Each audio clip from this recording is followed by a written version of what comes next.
Then you document everything you put into it. Doesn't it look like you are preparing for your spouse's death? When he bought the two land and one was in his sole name and one was in our joint name, was he preparing for divorce?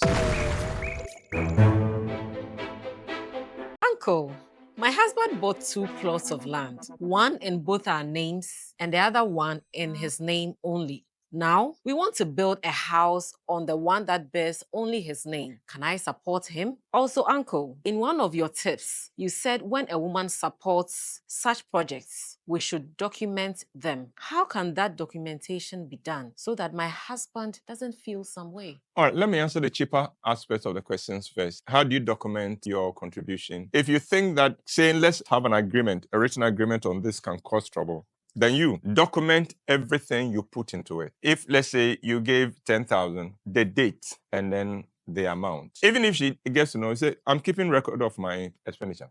There's nothing wrong with you wanting to keep record of your expenditure. I just want to know, at the end of the day, I like to know how much I have spent in this. Or sometimes it helps to make those payments by check. So he says that, oh, can you get me some 1,000 cedis? Oh, okay, here's a check. The earlier parts of the questions create even more difficulty. Why was one in your joint name and one in his name? How come both are not in your joint names? 2, why does he want to develop the one in his sole name and not the one in your joint names? The argument could be made that, well, maybe the land in his sole name is in a much better location than the one in our joint name. Well, he bought these two lands. Why did he buy a better land in his sole name and put the one that is not in a prime a place in our joint names? Then the other question is, he wants to develop the one in his sole name. Has he asked for your help in putting up the building?